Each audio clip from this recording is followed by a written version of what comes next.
जय जय श्री कृष्ण, जय जय श्री कृष्ण, जय जय श्री कृष्ण। बोलो आनंद एक बार, हरि बोल हरि बोल हरि बोल। मैं दूसरी राधा कृष्ण प्रिया कृष्णानंद डीके पंडा पूर्व आईजी पुलिस भगवान श्री कृष्ण के चरणों में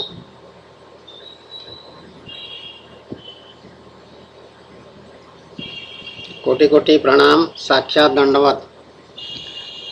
सिंदूर थोड़ा सा ऐसे हो गया था, वो दुपट्टा वपट्टा कभी लग जाता है तो सिंदूर इधर उधर हो जाता है, अच्छा नहीं लगता। बाकी सभी को आशीर्वाद, सबका कल्याण हो। आज दिन सोमवार है और तिथि भाद्रपद शुक्ल सप्तमी, मुक्ताभरण सप्तमी इसका नाम। सनातन धर्म विराट है, ये इसका विस्तार भी बहुत है, एक्सटेंसिव जिसको कहते हैं, और ये बहुत गहरा है, इंटेंसिव है बहुत। तो इसमें कितने तिथियों का क्या क्या महत्व है, बहुत ज़्यादा। वो तो अब मुझे भी नहीं मालूम बिल्कुल, क्योंकि हमारा तो भगवान की प्राप्ति के लिए ये सब जानना आवश्यक नहीं है। ये कर्मकांड जो करते हैं पंडित लोग, पुरोहित लोग, उनके लिए जानना आवश्यक है। तो महेश योगी जो थे हमारे देश के बहुत अच्छे योगी रहे हैं, वो कर्मकांड के विशेषज्ञ थे, एक्सपर्ट थे। और वो कर्मकांड के माध्यम से क्या सोना होना, क्या क्या प्रॉपर्टी वो बहुत बना लिए थे, ऐसा वो बताते थे। उनका एक वेबसाइट था, उसको मैंने नियमित रूप से कई महीनों तक देखा था, कई महीनों तक देखा। उसके बाद फिर बंद कर दिया, क्योंकि वो कर्मकांड से संबंधित है। लेकिन वो भारतीय थे और वो कुछ काम बहुत जो वेद का कर्मकांड वाला अंश है वो बहुत वैज्ञानिक है।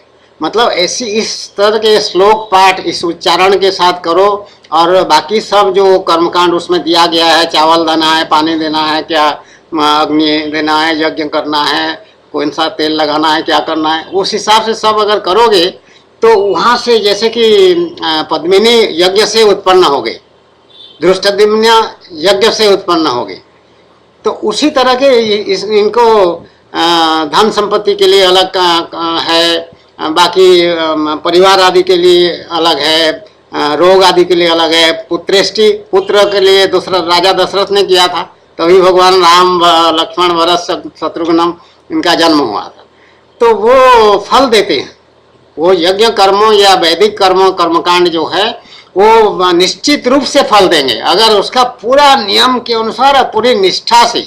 जैसे उसमें लिखा होगा, मान लीजिए नियम ये होगा कि राजा दशरथ जैसे पुत्रेष्टि यज्ञ के, अगर ये लिखा होगा कि राजा दशरथ को पूर्ण उपवास में रहना है, पूरे ब्रह्मचर्य में रहना है, स्त्री सहवास नहीं करना है, और स्नान दान इस तरह से करना है, और उनकी स्त्री को भी, सारे पत्नियों को भी इस तरह से रहना है, वो सबको उनको पूरा करना पड़ेगा, तब उनको पुत्र प्राप्ति हो जाएगी। ये हमारे सनातन धर्म की महिमा, जो कि ये जादू से कम नहीं है, बहुत बड़ा जादू है। यज्ञ हो रहा है, यज्ञ से भगवान आ जाते हैं, निकल आते हैं। यज्ञ से द्रौपदी का जन्म हो गया, यज्ञ से धृष्टद्युम्न का जन्म हो गया, यज्ञ से पुत्र प्राप्ति हो गया। तो ये आश्चर्य नहीं है, ये दूसरे देश के पश्चिम सुनेंगे, पाश्चात्य सभ्यता या पूर्वी सभ्यता जो भी है, कोई भी आश्चर्यचकित हो जाएगा। हम स्वयं आश्चर्यचकित लेकिन हमारा, क्योंकि स्वामी में पूरा हम स्थिर हो गए हैं, तो इसलिए अब हमको कोई आश्चर्य नहीं होता है। भगवान की वो बहुत बड़े जादूगर हैं और सर्वसमर्थ हैं। भगवान का नियम से ही वो सर्वसमर्थ हैं, तो किसी को उनको कोई सामर्थ्य देने की आवश्यकता नहीं है। दुर्गा के लिए तो सारी देवी देवता मिल करके उनको शक्ति दिए थे, अपने अपने आयुध, मतलब अस्त्र शस्त्र जो भी था वो दिए थे। भगवान मेरे स्वामी को कुछ किसी की कोई सहायता की आवश्यकता नहीं है। वो जो अस्त्र चाहे पैदा कर लेंगे, जो शस्त्र चाहे पैदा कर लेंगे, जिस तरीके से चाहे किसी का संकल्प मात्र से शत्रु का नाश कर देंगे। केवल सोच लेंगे कि ये मर जाए तो मर जाएगा। तो ये कमाल की बातें हैं। तो हम लोग पिछले कुछ दिनों में चर्चा किए थे मीडिया के बारे में, जब वो कर्नाटक विधानसभा ने नियम बना दिया कि कोई भी प्राइवेट टीवी चैनल वाले अपना कैमरा लेकर के विधानसभा के अंदर नहीं जा सकते, उनको वर्जित कर दिया, बहिष्कार कर दिया।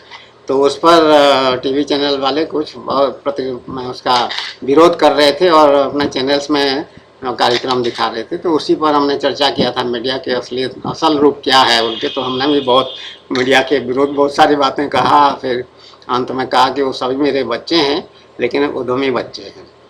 तो बात सही है, हमारी स्थिति ऐसी दिव्य स्थिति है कि सभी हमारे अपने हैं, कोई हमारा पराया नहीं है। लेकिन फिर भी उनका जो आचार व्यवहार है उस पर रोक टोक तो पिता माता को भी करना पड़ता है बच्चों के ऊपर। कैसे ऐसे तुम कैसे कह दिए अपने अंकल को, जो पड़ोसी चाचा जी को, ऐसे गलत बात नहीं कहना चाहिए। और तुम झूठ क्यों बोल दिए? तुमसे अगर पूछ रहे थे तुमको सच बोलना चाहिए था। तुमको किसने सिखाया झूठ बोलना? ऐसा पिता माता बच्चों को का मार्गदर्शन करते हैं। तो उसी तरह से हमारी जो स्थिति है भगवत कृपा से, भगवत स्वरूप की स्थिति है, तो हम भी हमारे जो पूरा संसार हमारे बच्चा है सब, तो सबका मार्गदर्शन हम करेंगे, करना चाहिए। वो हमारा स्वभाव में है, हमको कुछ करना नहीं पड़ता है, वो कर्तव्य नहीं है या कर्म नहीं है, वो होता है, ऐसा स्वभाव है। जैसे अग्नि का स्वभाव है जलना, जलाना और प्रकाश देना, उसी तरह से हमारा स्वभाव है। भगवान का भी यही स्वभाव कह लीजिए उसको। उनकी स्थिति ऐसी है, हमारी भी स्थिति ऐसी है। तो अभी जो पिछले रिकॉर्डिंग में हमने ये कहा था कि जन्माष्टमी के दिन कैसे आकर के एक टीवी चैनल वाला था या जो भी था, समाचार पत्र वाला था, प्रिंट मीडिया वाला, मुझे नहीं पता, लेकिन आके घंटी बजा बजा के बार बार कैसे परेशान किया, आधा घंटे तक। तो आज एक आए मेरे पास एक व्यक्ति क्या, वो वकील हैं पेशे से, और उनका नाम कुछ राय है, मैं मोबाइल में देख रही हूँ, उनका नाम होगा इसमें राहुल राय, मिल गया मोबाइल में। राहुल राय वकील हैं और जवान हैं, यंग है, युवा है।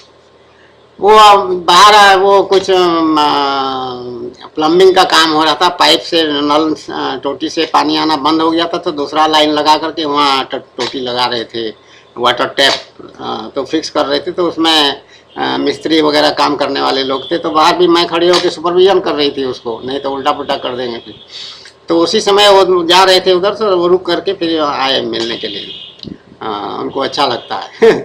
तो वो मुझे बताया कि जन्माष्टमी के दिन एक यहाँ पे जो घंटी बजा रहा था पत्रकार, उस बीच में मैं भी आया था आपसे मिलने के लिए, लेकिन आप निकले नहीं, तो पत्रकार भी चला गया, हम भी चला गया। लेकिन वो समाचार मतलब लिखने से चूके नहीं, उल्टा पुल्टा समाचार पत्रों में मेरे बारे में समाचार लिखे हैं दूसरी राधा के बारे में कि उनसे हम मिलने गए तो वो हम बाहर निकले ही नहीं और किसी से नहीं मिले। पिछले वर्षों में वो सबसे मिलते थे, आपके यहाँ धूमधाम से जन्माष्टमी मनाते थे, और इस बार ना मिलने आए ना कोई वहाँ धूमधाम था।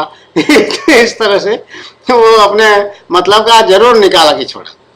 तो ये एकदम गलत बात है कि नहीं? अब हम आप जैसे भी हैं, जहाँ भी हैं, जिस स्थिति में हैं, हम जानते हैं हमारी स्थिति क्या है। तुम्हारे से हम कैसे गाइड हों या इंस्ट्रक्टेड हों, या तुम्हारे इच्छा अनुसार हम कैसे चले, अपने को संचालित करें? कोई भी मनुष्य दूसरे की इच्छा के अनुसार क्यों चलेगा, जब तक कि उसमें अपनी कोई लालसा ना हो, अपने कोई उल्लू सीधा करने वाली बात ना हो। अगर मुझे कोई पॉपुलैरिटी चाहिए होता है, ये खाओ, लड्डू खाओ, पेड़ा खाओ, प्रसाद खाओ, फलाना खाओ, ढिमाका खाओ, ऐसे करके उसको वो चापलूसी मार। हमारी ऐसी कोई है नहीं। पॉपुलैरिटी तुम गाली देना चाहे गाली दे दो, उसका फल तुमको मिलेगा। तुम प्रशंसा करना है प्रशंसा कर दो, उसका भी फल तुमको मिलेगा। चरण स्पर्श करना है तो चरण स्पर्श कर लो, नहीं तो नजर मोड़ करके जल्दी जल्दी चले जाओ तो चले जाओ। तो दोनों कर्म है, जिसको कहते हैं कमीशन एंड ओमिशन, मतलब करो या ना करो, दोनों कर्म माने जाते हैं। तो जैसा भी चाहो तुम व्यवहार करो, वो तुम्हारी दृष्टि, जाकी रही भावना जैसी, प्रभु मूर्ति तीन देखी तैसी। तो वो तुम्हारा रिफ्लेक्शन है, हमारा काम या हमारे ऊपर कोई उसका रिफ्लेक्शन नहीं है। तुम्हारे उल्टा पुल्टा लिखने से अगर हमारी बदनामी करना चाहते हो मान लो, तो वो दोस्त तुमको लगेगा, भगवान फिर छोड़ेंगे नहीं। क्योंकि सब चीज, छोटे से छोटे काम भी, बड़े से बड़े काम भी, सबका फल विधान भगवान करते हैं। और कर्म मैंने पहले बार बार मैंने समझाया, आज फिर कह दे रही हूँ, कर्म खाली करने से नहीं होता है। मनसा वाचा कर्मणा, मन से सोच लो तो भी कर्म है, वचन से वाणी से बोल लो तो भी कर्म है, और हाथ पांव से काम कर दो तो भी वो कर्म है। तो ये तीनों तरह का। फिर दूसरा 3 तरह के और वैरायटी है उसमें, वो ये है कि कृत कारित अनुमोदित। खुद करो कृत, कारित मतलब दूसरे से करवाओ, और अनुमोदित मतलब दूसरा कर रहा है, जान रहे हो तुम, और उसको अनुमोदन कर दिए, अप्रूव कर दिए। तो ये सभी 6 प्रकार से, और 3 और हैं, वो भी मुझे आ नहीं रहा है, भगवान बता नहीं रहे, वो 9 है कुल मिला के। तो ये 3 6 मैंने बता दिया, तीसरा फिर 3 और याद आएगा तो कभी बताएंगे। तो ये इस तरह से रहस्य है हमारा सनातन धर्म, इसको पहचाना है, इसको साइंटिफिकली एस्टैब्लिश किए हैं, और वो ये वैज्ञानिक नियम बनाए, इस तरह का ये नियम है। तो ये नियम सबके ऊपर लागू, चाहे मान लीजिए कोई ईसाई है, वो भी इसी नियम से गवर्न होगा, उसके ऊपर भी ये नियम लागू होंगे। कोई इस्लाम धर्म का है, उसके ऊपर भी यही नियम लागू होंगे, जो 6 प्रकार के मैंने बता दी। तो इसीलिए छोटे छोटे काम में भी बहुत सावधान होना है, बहुत ध्यान देना है, और अपना हाथ पांव जो चलता है, इसके लिए मैंने एक जगह पढ़ा था, जो असल संत होते हैं उनका हाथ पांव ऐसे ऐसे नहीं हिलते हैं, ज़्यादा बॉडी लैंग्वेज नहीं करते हैं, और जितने बॉडी लैंग्वेज करने वाले हैं वो सब अधिकतर संसारी होते हैं। हम बॉडी लैंग्वेज कर रहे हैं, उसके बारे में पूछ रहे हो ना, ये भगवान का लीला है, हमारे में कर्तापन नहीं है। तो भगवान तो हमारे बहुत स्मार्ट हैं ना, बहुत चंचल स्वभाव के हैं, मजा लेने वाले हैं, तो वो तरह तरह के भाव भंगिमा करते हैं। लेकिन भगवान राम को देखो, भगवान राम कुछ नहीं करते हैं, उनका खाली यही बस बरदस्त, सबको आशीर्वाद देते हैं, मुस्कुराते रहते हैं, और अपने को भगवान भी नहीं कहते हैं, कहते हैं कि मैं मनुष्य मात्र हूँ, बहुत निरीह हूँ, मेरा कोई बल बुद्धि कुछ नहीं है, मैं तो आज्ञा का पालन कर रहा हूँ, पिता का आज्ञा का पालन करके मैं वन में जा रहा हूँ, इसमें मेरा कुछ नहीं है। तो वो ऐसे ही मेरे स्वामी है, एकदम सरल मनुष्य लीला, पूरा 100% मनुष्य लीला की। मेरे स्वामी मनुष्य लीला के साथ साथ अपने विशेष लीला भी किए, भगवान की लीला भी किए, भगवान स्वरूप बन करके काम किए, भगवान बन के लोगों को दर्शन दिए हैं, लोगों का कल्याण किए। तो मीडिया वाले ये देखिए, फिर ये गलत हरकत की कि दूसरी जात के बारे में उल्टी पुल्टी बातें समाचार पत्रों में लिखे। वो पढ़ा है मेरे पास, यहाँ हमारे भगवान के धाम में समाचार पत्र आता नहीं है, मैं पहले भी बता चुकी हूँ, तो इसलिए हम उसको पढ़ते नहीं। इग्नोरेंस इज ब्लिस, इसी को कहते हैं अंग्रेजी में, इग्नोरेंस इज ब्लिस, कि कोई चीज ना जानो वो बहुत बढ़िया है। सब चीज जानने की जो तड़प लगी रहती है लोगों को, वो उतना फायदेमंद नहीं है। हाँ, जो स्कूल कॉलेज में है, कॉम्पिटिटिव परीक्षा की तैयारी कर रहा है, वो उसके लिए तो बेचारे का वो आवश्यक है। लेकिन संसारी मनुष्य नौकरी वोकरी कर रहा है, परिवार लेके है, अरे मस्त रहो, काहे ज़्यादा टेंशन में रहो, तनाव वनाव कुछ नहीं, शांत स्थिर हो के भगवान का खाली भजन गाओ, थोड़ा बहुत अपना मजे में रहो, कोई सब चीज़ जानने की ज़रूरत नहीं है। तो जितने कम, और दूसरी तरफ कहते हैं लिटिल नॉलेज इज डेंजरस, ये बात भी है। लेकिन वो नॉलेज के बारे में, किसी विषय के बारे में, ज्ञान के बारे में, ज्ञान तुमको पूरा है नहीं और तुम कहोगे मैं ज्ञानी हूँ, मैं उस बारे में पूरा एक्सपर्ट हूँ, विशेषज्ञ हूँ, पूरा जानता हूँ, ऐसा अगर कह दोगे तो फिर गलत हो जाएगा। नहीं जानते हो तो कह दो नहीं जानते, बस। जैसे हमको नहीं पता कि समाचार पत्र में क्या छपा था, आज एक आके बता दिया, तो ये जो उसका आना है, ये क्या अपने से थोड़ी ना है, मेरे स्वामी भेजे हैं उसको कि चलो जाओ उसको बता दो दूसरी राधा को कि ऐसे ऐसे समाचार छपा है, तो उसी बहाने वो आया और बता गया, तो मुझे जानकारी हो गई। ऐसे ही भगवान की लीला होता है। और मीडिया वालों का ये दुष्कर्म है, दुष्कर्म तो है कि लोगों से, जहाँ तक जन्माष्टमी मनाने वाली बात उसको बारे में बता दे, नहीं तो भ्रम में रहेंगे लोग सब। हमारे लिए जन्माष्टमी मनाने की कोई आवश्यकता नहीं। हम तो भगवान के धर्मपत्नी हैं, भगवान मेरे साथ हैं, तो हमारा भगवान का परिवार है, तो हम अपने मस्त रहते हैं। लेकिन हम देखते रहते हैं कि कौन सा भक्त कितना अच्छा जन्माष्टमी मना रहा है, यही भगवान देखते रहते हैं। भगवान अपना जन्माष्टमी नहीं मनाते हैं घर में, अपना जन्म दिवस नहीं मनाते, क्योंकि उनका जन्म दिवस है ही नहीं, वो अजन्मा है। तो अपने धाम में जहाँ भी रहेंगे वो वहाँ कोई जन्म मृत्यु की बात ही नहीं होती है कि ये मर गया उस दिन तो उसका वार्षिकी मनाए, या जन्म हुआ तो उसका वर्षा बर्थडे मनाए या एनिवर्सरी मनाए, बर्थ एनिवर्सरी, ऐसा कुछ नहीं, जन्मदिन में कुछ है नहीं। हम खाली देखते हैं भक्तों के लिए आदेश है, भागवत महापुराण में स्पष्ट लिखित आदेश है कि वो धूमधाम से मनाए जन्माष्टमी का उत्सव, महोत्सव और रामनवमी का महोत्सव, इन दोनों चीज़ों के बारे में वो लिखे हैं, धूमधाम से मनाए ऐसा आदेश है। तो मना नहीं मनाते तो ना मनाओ, तुमको भगवान का आदेश का उल्लंघन हो जाएगा। जय जय श्री कृष्ण, जय जय श्री कृष्ण, जय जय श्री कृष्ण, बोलो आनंद एक बार, हरि बोल।